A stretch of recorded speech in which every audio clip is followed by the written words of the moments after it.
Some people say that the only good rat is a dead rat, but there are plenty of worse fates than death you can inflict on these little critters. Throughout history, rats have been tortured by humans for their amusement or as a means to an end. And when I say torture, I don't mean anything as simple as a quick squish or even a slow squish.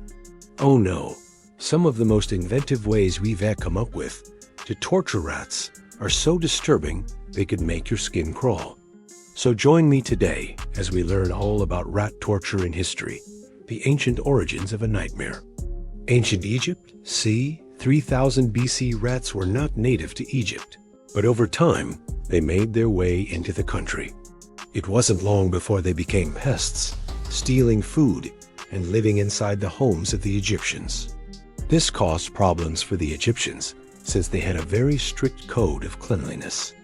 They believed that everything in nature had a soul, and that included rodents. If a rat scurried across your home, it was seen as an insult to its soul, and thus the rat must be killed. There were many ways this was done, but one of the most unpleasant for the rodent was being drowned. Rats couldn't swim, so putting them into water and watching them flail around until they died was a popular way to dispatch of these creatures. The Chinese also had a unique way of dispatching rats during the Han Dynasty. Instead of drowning them, they put them to death with poison. According to the records of the grand historian by Sui Ma Qian, who lived between the years 115 and 90 BC, the citizens of Chang'an, which was the capital of the Western Han Dynasty, would catch rats and then feed them poison. That way, the rats would take the poison back to their nests and kill off other rats. The hope was that this would help control the rat population. Ancient Rome, 1st century AD. During the days of the Roman Empire, gladiators would fight to the death in the Colosseum. These fighters would often go up against wild animals, and sometimes those animals were rats. For some reason, the Romans loved to pit small furry creatures against each other, like dogs versus cats or rats versus mice. In the case of the rats, they would set two of them in a circle and then force them to fight to the death. One of the first written accounts of this horrific blood sport comes from Roman poet Pliny the Younger. In a letter he wrote to the historian Tacitus. Apparently, he attended such an event in the year 79 AD, the same year that Mount Vesuvius erupted and destroyed the city of Pompeii. He said that the audience was roaring with laughter and applause at the sight of the rats tearing chunks out of each other.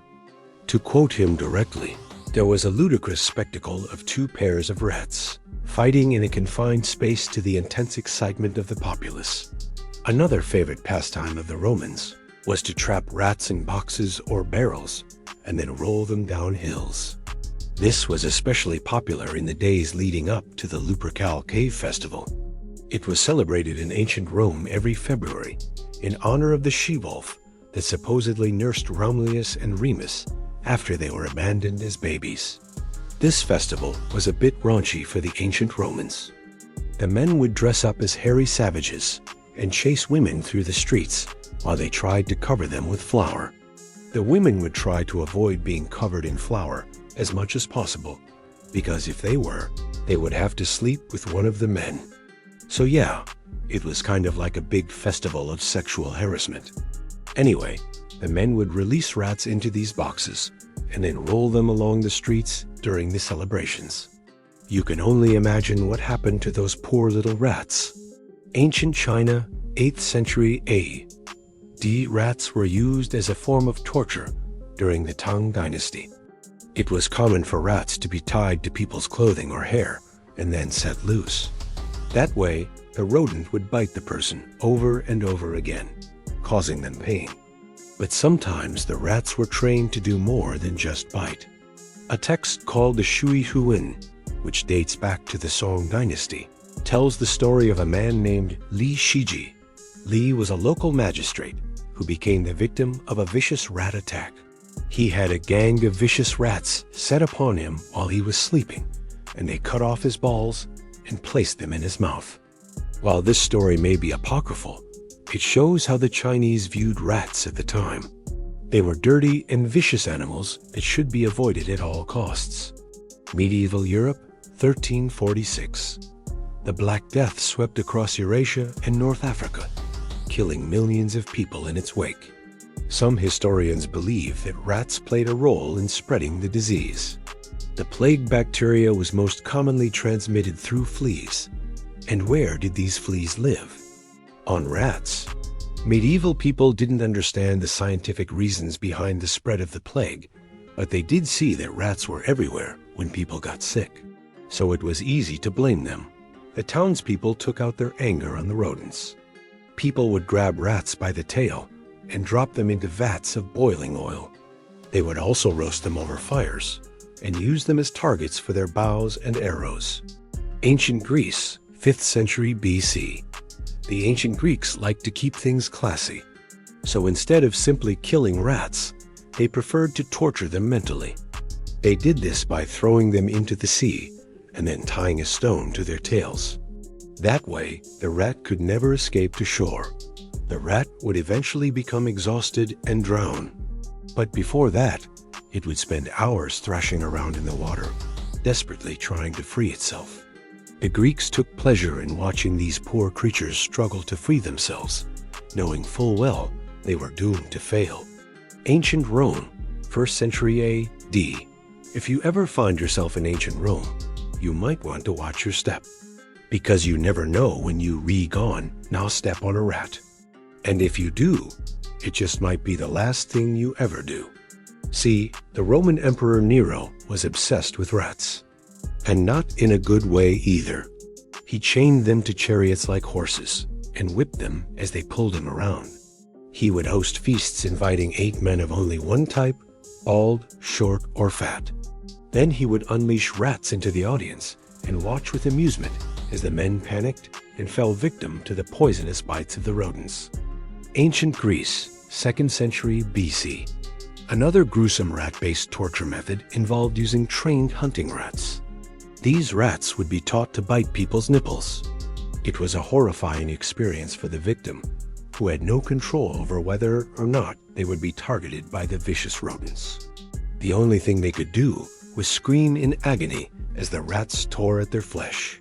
Inquisitor's Palace, 15th century. The Inquisitor's Palace was a place where people were tortured and killed for crimes against the church. It was here that rats would be placed in sacks along with screaming victims and then beaten to death. Other times, rats would be put into barrels with people and then rolled around until they were dead. London, 18th century. London was a filthy place in the 18th century, and rats were everywhere. They would steal food and spread disease, so it was common for people to kill them. One of the more popular methods was to hang them. Sometimes people would catch rats and then throw them into the river. If they were lucky, the rats would drown quickly. But sometimes they would survive for hours, dangling from a string in the water, desperately trying to free themselves. Ancient China, 19th century. The Chinese were known for their elaborate torture devices, and one of the most terrifying was the rat musket. This device consisted of a wooden box with a trigger. When the trigger was pulled, a metal ball would shoot out of the box at high speed. The ball would pierce the skin and then explode, showering the victim with rat meat. The victim would be covered in blood and rat pieces, and they would die within minutes.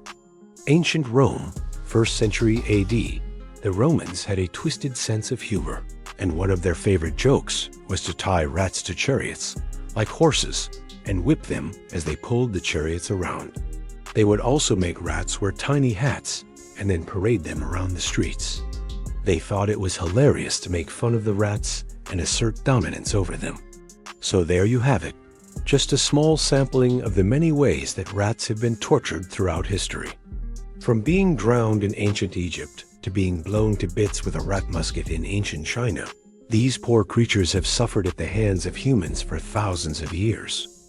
In the darkest recesses of history, when evil men with hearts colder than ice devised new methods to make their enemies suffer, they often found themselves turning to an unlikely source for inspiration, rats.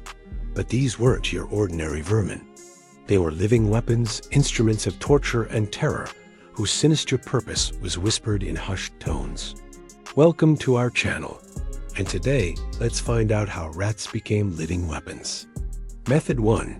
The rat that drinks away your tears. As the medieval period dawned, Europe found itself embracing Christianity as its dominant religion. Yet this new faith did little to soften the hearts of its followers, especially when it came to dealing with those who dared to question the teachings of the Church. Enter the rat that drinks away your tears, a sinister instrument of torture designed to punish heresy. This method originated from the infamous Spanish Inquisition, a dark chapter in history where the Catholic Church established a tribunal to combat heresy within its ranks. As the Inquisition gained power, so did the number of those accused of heresy, many of whom were innocent. To extract confessions, or simply to punish them for their beliefs, the inquisitors employed a variety of brutal tactics, one of which was the rat that drinks away your tears. The process began with placing the accused heretic in a small chamber. A single rat would then be introduced into the chamber, along with a small container of water laced with a small amount of poison. The heretic would typically be tied up or restrained in some way, making it difficult for them to move around. Now, here's the twisted part. The rat would approach the heretic and begin to lap up the tears that streamed down their face. The very essence of human vulnerability, fear and sadness, would become the sustenance for this rodent, unknowingly aiding in the extraction process. Imagine the torment of being in that chamber, not only because of the possibility of poison entering your body through your tears, but also due to the psychological trauma of witnessing this disturbing spectacle. This method was a masterful blend of physical and psychological torture, designed to break the accused, forcing them to confess or recant their beliefs. It served as a grim reminder of the lengths to which religious authorities would go to protect the sanctity of their faith. Method 2. The rat that eats away your flesh. Moving away from the more psychological aspects of rat-based torture, we come across a horrifying method known as the rat that eats away your flesh. This form of torture wasn't just about inflicting pain. It was about causing agonizing death. During the medieval and early modern periods, this practice was allegedly used in places like Scotland and Italy. In both cases, the victim would be suspended by a rope from a high place, such as a tree branch or the top of a doorframe. Their hands would be tied behind their back, leaving only their head and one arm free. A rat would then be placed on the victim's chest, near their heart, and a bit of cheese would be dangled in front of him just out of reach. The rat, driven by hunger, would naturally attempt to grab the cheese, but instead would end up biting into the victim's flesh. Imagine the excruciating pain as the rodent's teeth tore into your skin. As the rat gnawed on the victim, it would slowly ascend their body, leaving a trail of wounds in its wake.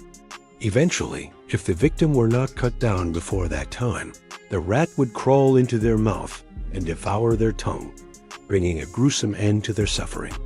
It is important to note that there is no historical documentation confirming the widespread use of this form of torture. However, accounts from people who lived during the time period describe similar forms of torture involving other animals. Considering the prevalence of animal-based torture during that era, it's possible that the rat that eats away your flesh was used at least on rare occasions. Method 3. The rat that carries away your soul. In the annals of torture history, few methods are as disturbing and psychologically tormenting as the rat that carries away your soul. Originating in the depths of the infamous Spanish Inquisition, this practice pushed the boundaries of human cruelty. Unlike the earlier methods that relied on physical pain and psychological trauma, this form of torture aimed at destroying the victim's sanity. The process began with the victim being stripped naked and suspended by chains from the ceiling, suspended over a pit or in a chamber below. Then several rats would be released into the victim's clothing, latching onto their body and biting into their flesh. But this was just the beginning. Inquisitors would watch with sadistic amusement as the rats wreaked havoc on the victim. And once they had had enough entertainment, the rats would be unleashed into the world. However, the torment didn't end there. Even after being freed from the rats, the victim would be left in a state of constant dread, haunted by the fear of the next rat attack. Inquisitors would ensure that the victim never found peace, always keeping them on edge. This form of torture went beyond inflicting physical pain. It was a calculated assault on the victim's mind, designed to drive them insane. By allowing the rats to feast on the victim, the Inquisitors essentially unleashed a nightmare from which there was no awakening. Method 4. The rat that lays eggs in you. Stepping into the grotesque realm of medical experimentation and torture, we encounter a chilling method known as the rat that lays eggs in you. This horrifying practice emerged in the late 19th century and early 20th century, primarily associated with the infamous Dr. Alembert, a French surgeon who specialized in abdominal surgeries. While performing operations, he was known to place live rats into patients' abdominal cavities. The rationale behind this bizarre act was his belief that the rats could aid in the surgical process by consuming diseased tissue. But the true purpose was nothing more than sadistic amusement and a desire to inflict pain. The image of a patient lying on an operating table with live rats scurrying around inside their body is truly disturbing. These poor souls were subjected to unimaginable trauma, not only from the surgery itself, but also from having to endure the presence of these rodents within them. While there are no documented cases of this practice being used as a form of torture, the mere fact that it took place during a time when medical practices were anything but sterile and ethical makes it a chilling tale. Method 5. The rat that climbs in your bones. Delving into the darker aspects of traditional medicine, we uncover a horrifying practice known as bone setting.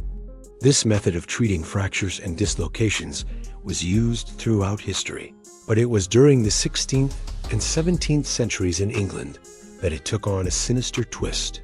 Practitioners of this dark art would manipulate the bones and joints of their patients in ways that are almost unimaginable. After breaking the bones of the victim, they would insert rats or toads into the open wounds, and they would proceed to sew up the wounds, trapping the rats or toads inside the patient's body. The logic behind this grotesque procedure was that the living creature inside the wound would consume any remaining flesh, effectively cleaning the wound. However, this practice had a high mortality rate. Many patients died from infections or the toxic effects of the creatures.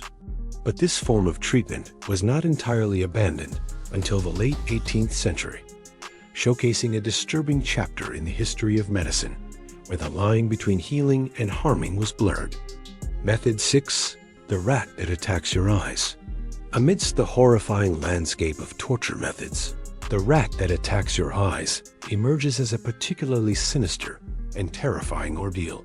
During the medieval times, this cruel practice was primarily used in China and Japan as a means to punish and intimidate. The method involved tying the victim's eyelids together with a thin piece of material, leaving only a tiny slit for each eye. Next, a small number of rats would be carefully placed on or just under the eyelids. These rats, typically kept alive for several days on the victim, would have small pieces of cloth tied around their mouths so that they couldn't eat or drink. As the rats struggled in their confinement, their claws and teeth would dig into the victim's eyes, inflicting excruciating pain and possible blindness. This form of torture was not only a physical torment, but also a terrifying spectacle intended to instill fear in the onlookers. While there are no confirmed records of this method being used outside of Asia, it serves as a chilling example of the extreme lengths to which people have gone to inflict pain and suffering on others. All these forms of torture were a grim reality in different parts of the world. While some may seem like tales from a horror movie, they are stark reminders of the capacity for cruelty that humans have been capable of throughout history.